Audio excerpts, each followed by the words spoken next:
حضور علیہ الصلوۃ والسلام یتیم ہونے کے باوجود یتیم پرور تھے اور بیواؤں کے کام آتے تھے، ان کا سامان اٹھا کے ان کے گھر تک پہنچا آتے تھے، ان کی ضروریات کو پورا کرتے تھے۔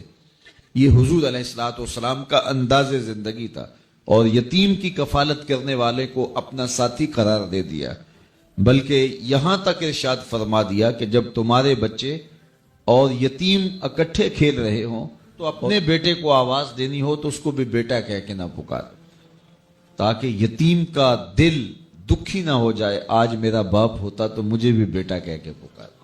تو وہ معاشرہ کتنا ناہموار معاشرہ ہوتا ہے جس معاشرے کے اندر یتاما کی تکریم نہیں کی جاتی۔ اگر آپ کسی کی مدد بھی کرنا چاہ رہے ہیں تو آپ اس کو تکریم کے ساتھ اس کی مدد کریں کہ اس کی عزت نفس مجروح نہ ہو۔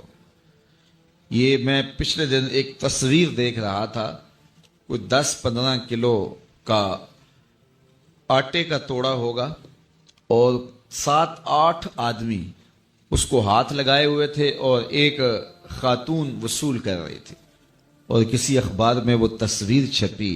میں کہتا ہوں کہ اگر اللہ نہ کرے تمہاری بیٹی کو یوں مجبور ہونا پڑ جائے تو کیا تم یہ گوارا کرتے ہو؟ تو جب تم خود گوارا نہیں کرتے تو کسی کی بیٹی کو تشہیر کی مہم کیوں بناتے ہو؟ میرے اور آپ کے آقا و مولا نے ارشاد فرمایا، وہ شخص جس نے صدقہ کیا اور دائیں ہاتھ سے کیا، بائیں کو بھی خبر نہیں ہوئی، قیامت کے دن جب کوئی سایہ نہیں ہوگا اس شخص کو اللہ اپنے عرش کا ٹھنڈا سایہ عطا فرمائے۔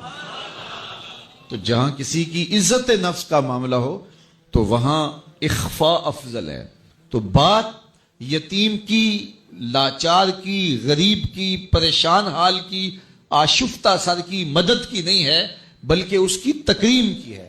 تو قرآن نے کہا کلا بل لا تکرمون الیتیم، تمہاری پسماندگی اور ذلت اور بے چینی، رسوائی اور رحمت الہیہ سے محرومی اور عذاب الہی کے مسلط ہونے کا سبب یہ ہے کہ تم نے یتیم کو تکریم نہیں دی ہے، یتیم کو عزت نہیں دی ہے، اس کو وقار سے نہیں رکھا ہے۔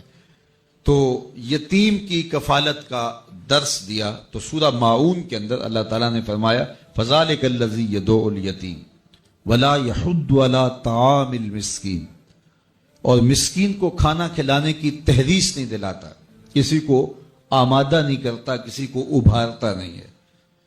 اس میں 2 چیزیں بیان ہوئی ہیں، ایک تو یہ ہے کہ یتیم کو کھانا کھلانا، مسکین کو کھانا کھلانا، لاچار کو کھانا کھلانا اگر توفیق ہو تو از خود پیش کرے، لیکن اگر یہ توفیق نہیں ہے تو بندہ اس سے بری ذمہ ہو جائے کہ مجھے تو توفیق نہیں ہے، میں کیوں کروں، میں تو استطاعت نہیں رکھتا اور میں منہ پھیر کے چلا جاؤں۔ نہیں، یہ لفظ بتا رہا ہے کہ اگر تم خود استطاعت نہیں رکھتے، اس کی تڑپ اور اس کا درد محسوس کرو اور کسی ایسے شخص تک اس کی آواز پہنچاؤ جو یہ کام کر سکتا ہے۔ اللہ تعالیٰ نے مذمت کی ہے کہ اگرچہ استطاعت نہیں بھی رکھتا لیکن آنکھیں بند کر کے گزرا کیوں ہے؟ وہ کسی مالدار کے پاس جاتا اور اس کو کہتا میری گلی میں ایک مسکین سسک رہا ہے، ایک بیوہ کی بچیاں جوان ہیں اور ہاتھ پیلے کرنے کے لیے اس کے پاس کچھ میسر نہیں ہے، ایک مقروض قرض تلے دبا ہوا ہے، ہسپتال کے اندر ایک شخص تڑپ رہا ہے، دوائی کے پیسے نہیں ہے، تو وہ خود اس کا سفیر بن جاتا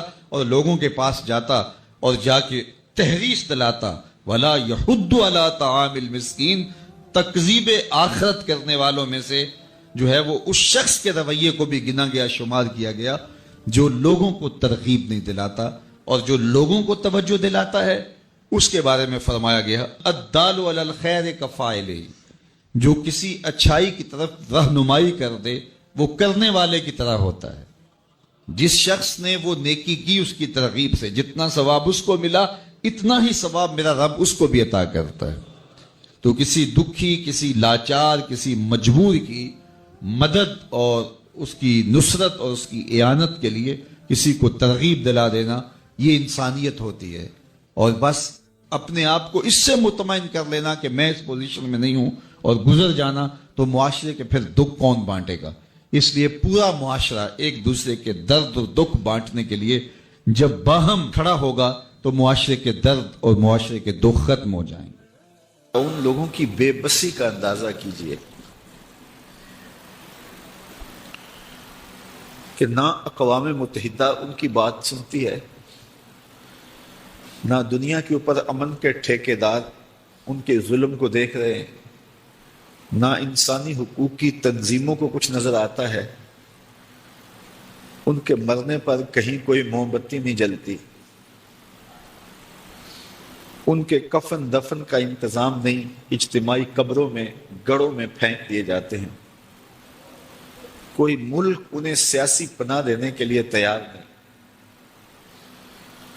بنگلہ دیش نے کہہ دیا ہے کہ ہمارے کیمپ ہی چھوڑ دو اور 24 گھنٹے کے اندر اندر چلے جاؤ، اور مسلم حکومتیں وہ بھی نہیں بول رہی، اور انہیں اپنے ملک کے اندر شہریت تک حاصل نہیں ہے،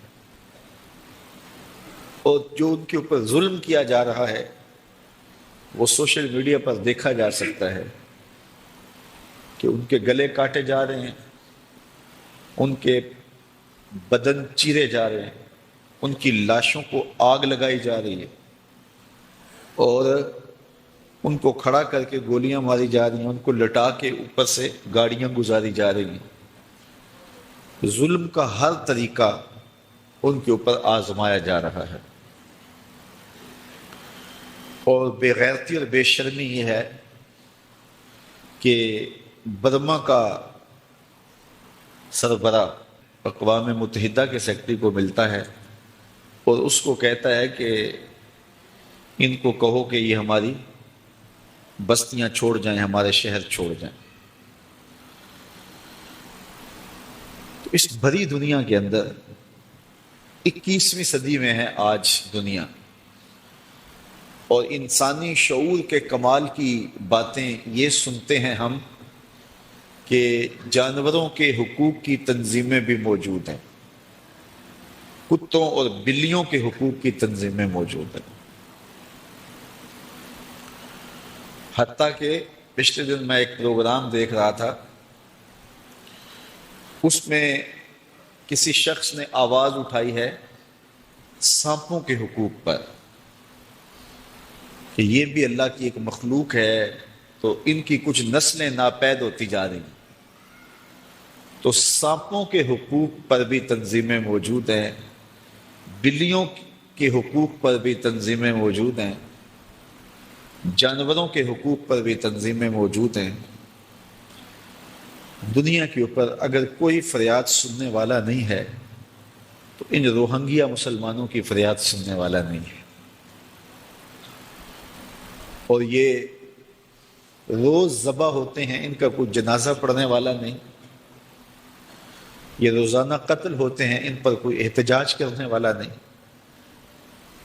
ان معصوم بچوں کے لیے کوئی موم بتیاں روشن کرنے والا نہیں، نہ ان کی قبریں ہیں، نہ قبروں پہ کوئی پھول ڈالنے والا ہے، نہ ان کے جنازے ہوتے ہیں، نہ ان کی کل خوانی ہوتی ہے، نہ ان کے چیلم ہوتے ہیں، نہ تعزیتی سیمینار ہوتے ہیں، بس دھکیل کر کے قتل کر کے گڑھے میں پھینک کے اوپر سے مٹی ڈال دی جاتی ہے، ایک تیلاب میں پھینک دیا جاتا ہے اور پھر اس تیلاب کے اندر تیزاب پھینکا جاتا ہے اور وہ تڑپ تڑپ کے وہاں مرتے ہیں۔ انسانیت سوز ظلم،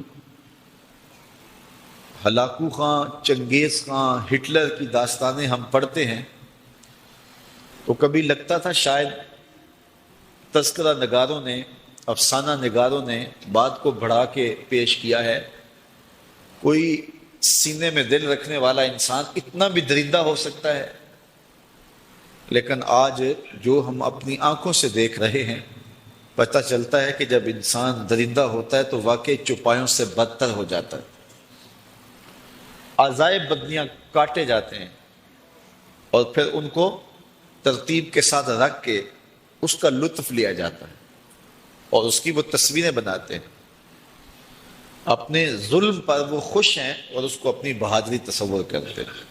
ان مظلوموں، ان مجبوروں، ان بے کسوں کا اس بھری دنیا کے اندر کوئی بھی نہیں جو ان کی فریاد کو پہنچے، اس لیے کہ امت یتیم ہے، امت کا کوئی سربراہ نہیں ہے، جب ہمارا باقاعدہ خلیفہ ہوتا تھا تو ایسا نہیں ہوتا تھا، وہ تلوار لے کے میدان میں آ جاتا تھا۔ ہم کا وہ دور ہے کہ جب حضور مسجد نبوی سے باہر نکلتے ہیں تو آگے حضرت عمر و ابو بکر رضی اللہ تعالی عنہما کھڑے ہیں، چہرے کے اوپر عجیب اداسی ہے۔ کہا عمر ابو بکر اس وقت کیوں کھڑے ہو؟ عرض کی حضور بھوک نے گھر میں ٹکنے نہیں دیا، ہم نے چاہا حضور کا چہرہ دیکھ لیں تو کچھ پیاس بجھ جائے، کچھ بھوک مٹ جائے۔ حضور نے فرمایا میرا حال بھی یہی ہے، جس چیز نے تجھے گھروں سے نکالا ہے وہی چیز مجھے گھر سے نکال لائی ہے۔ چلتے ہوئے حضرت ابو ایوب انصاری کے گھر کے قریب سے گزرے،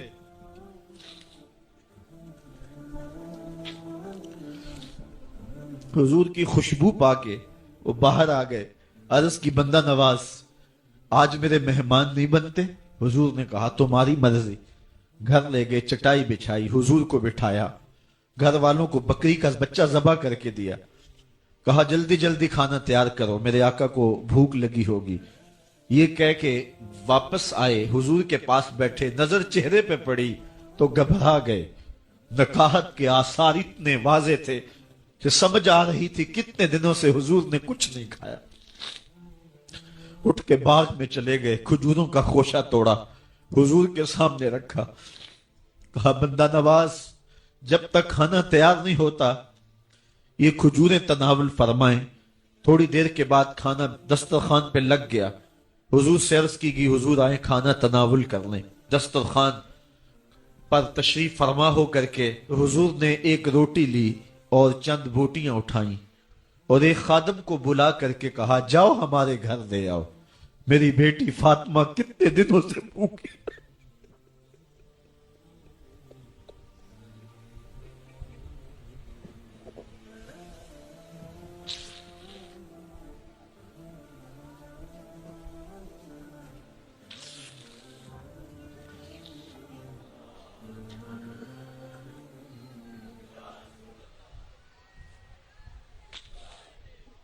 کہا جاؤ ہمارے گھر دے آؤ، میری فاطمہ کتنے دنوں سے بھوکی بیٹھی ہوئی ہے۔ مال کے کونین ہیں گو پاس کچھ رکھتے نہیں، دو جہاں کی نعمتیں ہیں ان کے خالی ہاتھ میں۔ آپ کو پتا ہوگا کہ جب میرے حضور کا وصال ہوا ہے تو حضور کی ایک زرہ ایک یہودی کے گھر میں گروی رکھی ہوئی تھی، حضور نے زرہ رکھ کر کے اس سے قرض لیا ہوا تھا۔ یہ اسلام کی غربت کی کہانی ہے، اور پھر اللہ نے اسلام کو امارت کے رنگ بھی دیے۔ اقبال کہتا ہے زوال بندہ مومن کا بے زری سے نہیں، یہ نہیں ہے مسئلہ، مسئلہ پستی ہے، زبوحالی ہے، تعلیمی انحطاط ہے، عملی انحطاط ہے، مرکز سے جو ہے وہ دوری ہے، دامن رسالت ماب کو چھوڑ دیا ہے، پھر رسوائیاں مقدر نہیں ہوں گی تو کیا ہوں گی۔ آئیے ابھی بھی موقع ہے، توبہ کا دروازہ بند نہیں ہوا، رب سے بھی معافی مانگ لیں۔ گنبد خضرا کے مکین کے حضور بھی ہاتھ جوڑ کے کہیں چھوڑ کے آپ کا دامن رحمت، آقا ہم سے بھول ہوئی، کھو دی اپنی قدر و قیمت، آقا ہم سے بھول ہوئی، دیکھ ہماری آنکھ مچولی، اپنے سینے اپنی گولی، بھول گئے ہم درس اخوت، آقا ہم سے بھول ہوئی۔ علامہ اقبال فرماتے ہیں آؤ اگر تم دوبارہ اسی عروج کو دیکھنا چاہتے ہو تو دامن مصطفیٰ کو تھام لو۔ سارا فلسفہ اقبال نے اپنے اس ایک شعر میں نچوڑا، کی محمد سے وفا تو نے تو ہم تیرے ہیں، یہ جہاں چیز ہے کیا لوح و قلم تیرے ہیں، پھر لوح بھی تیرے ہاتھ میں دے دیں گے، قلم بھی تیرے ہاتھ میں پکڑا دیں گے، تختی بھی تیرے پاس ہوگی، قلم بھی تیرے پاس ہوں گے، پھر تیری تقدیر کے فیصلے واشنگٹن میں نہیں ہوں گے، پھر خدا بندے سے خود پوچھے گا بتا تیری رضا کیا ہے۔ تو ہم نے ان راہوں کا مسافر بننا ہے۔ آئیو زندگی کا جمال اور زندگی کا حسن حاصل کرنے کے لیے حضور کی دہلیز پہ آ جائیں۔ بہت دور جا چکے ہیں، آقا کی رحمت اب بھی آوازیں دے رہی ہیں، میرے بھولے بھالے امتیوں واپس آ جاؤ، میں تمہیں سینے سے لگا کے تمہارے پچھلے سارے گناہ بخشوا دوں گا۔ اور رب کہہ رہے وَلَوْ أَنَّهُمْ إِذْ ظَلَمُوا أَنفُسَهُمْ جَاءُوكَ، ظلم کر بیٹھے ہو کوئی بات نہیں، میرے محبوب کی دہلیز پہ آ جاؤ، میرے نبی کے ہاتھ اٹھ گئے میں تمہارے سارے گناہ ہی معاف فرما دوں گا۔ اللہ کو توبہ قبول کرنے والا اور رحیم پاؤ گے۔ انسان واض و تلقین نصیحت باہر سے سنتا رہے اور برس ہا برس سنتا رہے، اس کے اثرات مرتب نہیں ہوتے، اور اگر اندر سے دل سے بات نکلے تو حضور علیہ السلام کا ایک فرمان ہے، ارشاد فرمائے اذا اراد اللہ بعبد خیرا جعل له واعظا من قلبه، جب اللہ تعالیٰ کسی بندے کی بھلائی کا ارادہ کرتا ہے تو اس کے دل کو اس کا واعظ بنا دیتا ہے، اس کا دل اس کو تلقین کرتا ہے، پھر حالات بدل دیتے ہیں۔ یہ ہے کسی شخص کے اندر سے آواز، ورنہ ساری زندگی بھی سنتے رہیں۔ کئی دفعہ آپ دیکھتے نہیں ہیں کہ ایک آدمی بہت زیادہ مجالس میں بھی جاتا ہے لیکن بدلتا نہیں ہے، لیکن اچانک کوئی بات اندر سے اٹھتی ہے، دنیا کی دنیا بدل جاتی ہے۔ اسی لیے وہ کسی نے کہا تھا نا، کعبے گیا گل نہیں مکدی جے دلوں نہ مکائیے۔ تو بات تو یہ ہے کہ اندر سے اٹھے، اندر سے اٹھے تو پھر کائنات تبدیل ہو جائے گی۔ تو یہ دل ہے کہ جو انسان کو خیر اور شر کی طرف ڈال دیتا ہے، اور اگر کوئی شخص اس کو مردہ کر دے اور اس کو برباد کر دے، اس کی بربادی کیسے ہے؟ عدم ذکر اور گناہوں کی کثرت۔ حضرت میمون بن مہران رضی اللہ تعالی عنہ روایت کرتے ہیں، جب کوئی بندہ برائی کرتا ہے تو اس کے برائی کی وجہ سے اس کے دل پر سیاہ رنگ کا ایک نقطہ پڑ جاتا ہے۔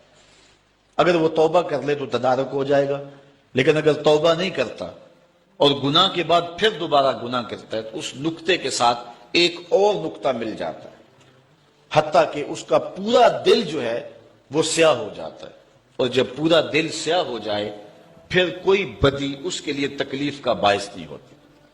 جیسا کہ فرمایا گیا کہ مومن گناہ کرتا ہے تو یوں محسوس کرتا ہے جس طرح احد پہاڑ کے نیچے آ گیا، ابھی گرے گا اور مجھے کچل دے گا، جلدی سے توبہ سے تدارک کرتا ہے۔ اور منافق گناہ کرتا ہے تو اس کی کیفیت یہ ہوتی ہے جس طرح بدن پہ مکھی بیٹھی تھی، ہلکے اشارے سے اڑا دیا، کام کاج میں اور امور زندگی میں کوئی فرق نہیں پڑا۔ تو منافق کی یہ کیفیت ہے، چونکہ سیاہ دل ہو چکا ہوتا ہے۔ انسان کے ضمیر کی چادر سفید ہو تو ایک گناہ بھی دل کے اوپر دھبا ڈالتا ہے تو اس کو بے چین کر دیتا ہے، لیکن جب دل کالا ہو جاتا ہے تو پھر اس کے بعد اس کے لیے نیا گناہ کسی پریشانی کا سبب نہیں ہوتا۔ اسی لیے میاں محمد بخش عارف کھڑی رومی کشمیر نے کیا خوبصورت بات کہی۔ اس نے کہا، او انسان، جب تو دنیا پہ آیا تھا تیرے ضمیر کی چادر پہ کوئی داغ نہیں تھا، تیرا دل ستھرا تھا، تو نے خود برباد کر لیا۔ اور کتنی خوبصورت نصیحت کی، چٹی چادر پھمڑا والی تے داغ نہ لامی جڑیاں، پھر نہ آکھیں حشر دہاڑے حال ربا کی بنیا۔ یہ چادر ہے۔ اور حضرت بابا بلے شاہ کا انداز بھی دیکھیے، وہ کہتے ہیں نفس پلیت پلیت چا کیتا اسی اصل پلیت تا ناسے۔ یہ نفس نے جو ہے وہ ہمارے اندر کو داغ داغ کر دیا۔ ہم فطرتاً پیدا ہوئے تھے تو بالکل پاک پیدا ہوئے تھے۔ جب بچہ پیدا ہوتا ہے اس کے ضمیر کی چادر پہ کوئی داغ نہیں ہوتا، لیکن جو عمر بڑھتی چلی جاتی ہے پھر گناہوں میں منہمک ہوتا چلا جاتا ہے اور پھر اپنے ضمیر کی چادر کو میلا کر لیتا ہے، پھر کوئی نیا داغ لگنے سے اسے محسوس ہی نہیں ہوتا۔ جو پکا نمازی ہو، 5 گانا نماز جماعت سے پڑھنے کا عادی ہو، اگر کسی دن نماز چھوٹ جائے تو سارا دن بے چین رہتا ہے کہ نہیں رہتا؟ اور جو 5 چھوڑ دیتا ہے اسے بے چینی ہوتی نہیں، اس لیے کہ اس کا ضمیر بالکل سیاہ ہو چکا ہے۔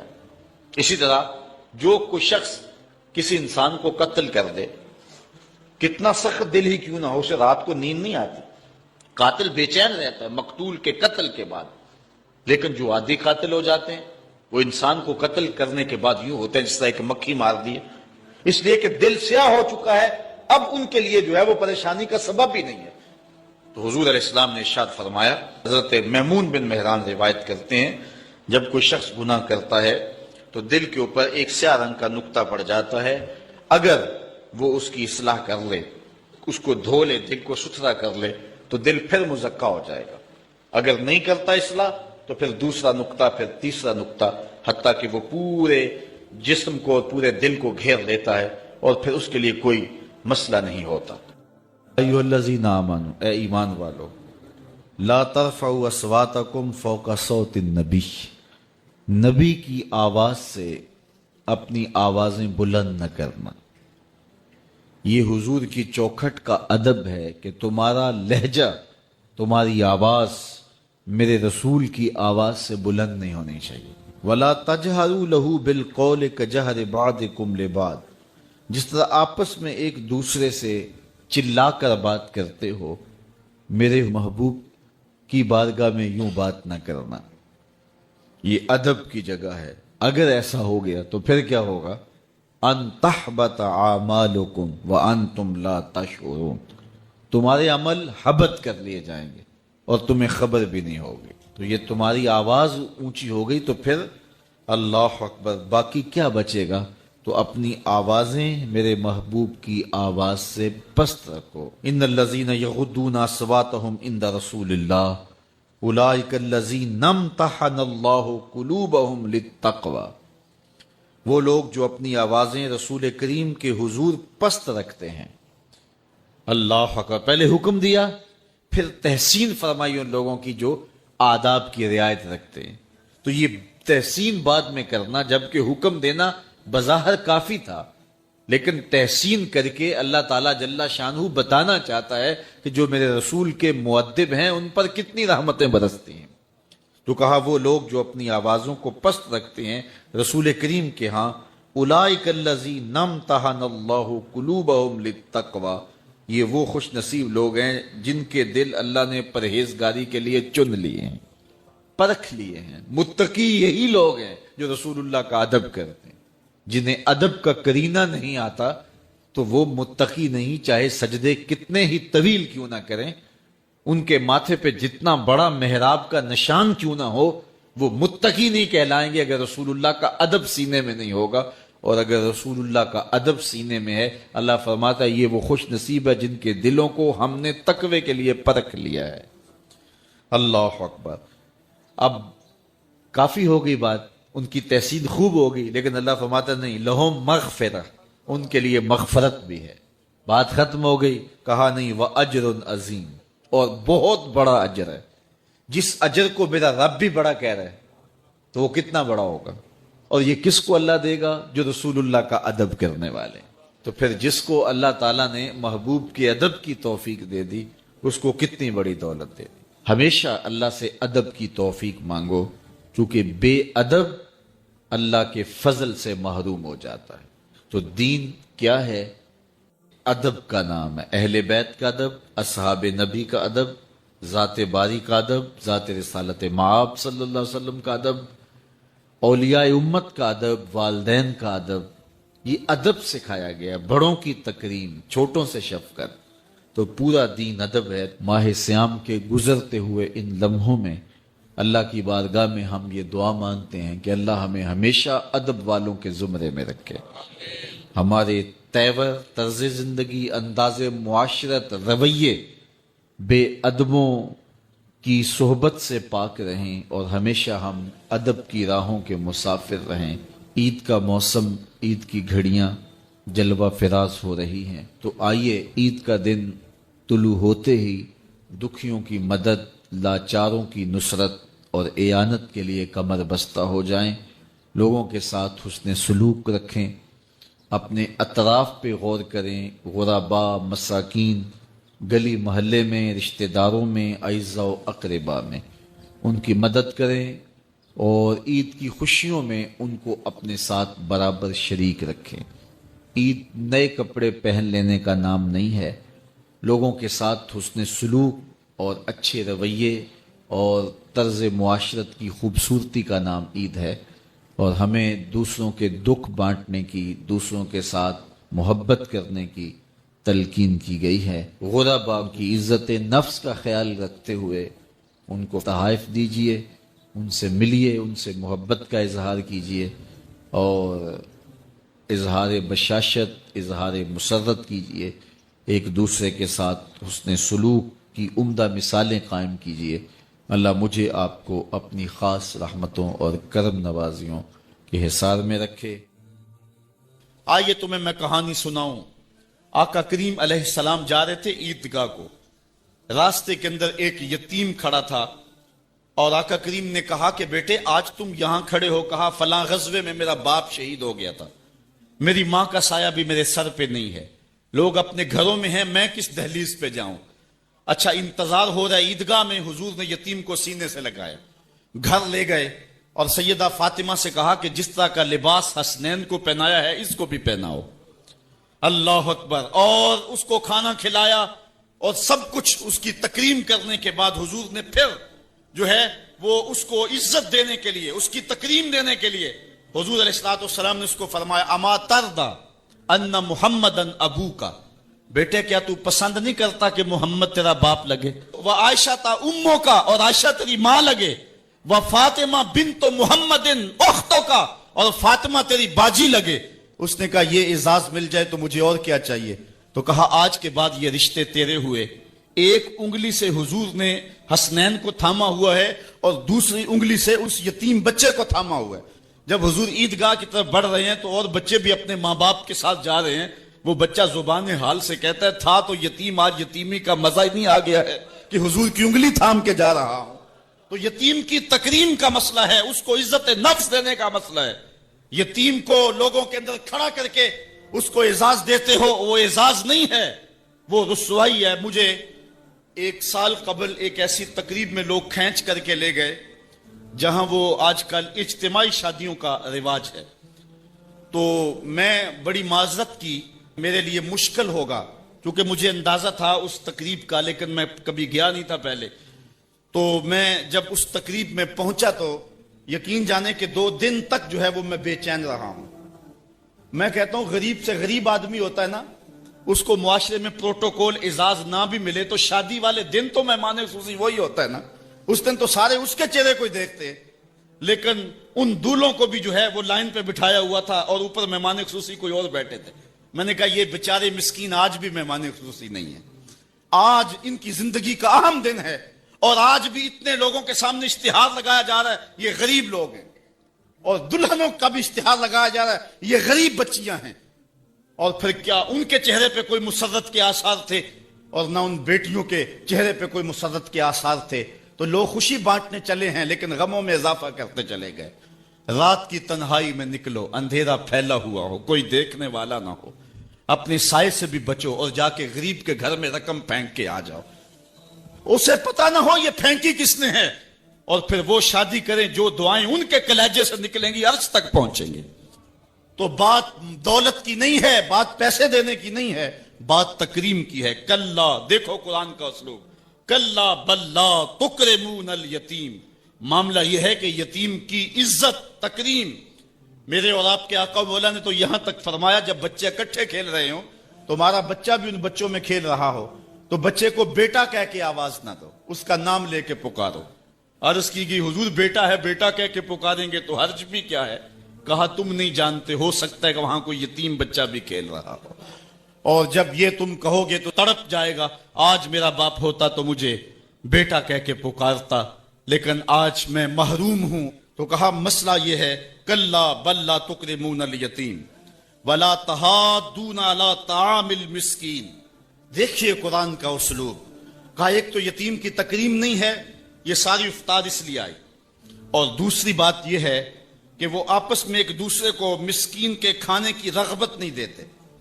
یعنی ایک شخص خود غریب ہے اور اتنی طاقت نہیں رکھتا کسی غریب کی پرورش کر سکے، وہ عہدہ برا نہیں ہو سکتا کہ اتنا کہ میں تو کچھ کر نہیں سکتا، کوئی بھوکے تڑپتے ہوئے غریب کو دیکھے خود نہ دے سکے۔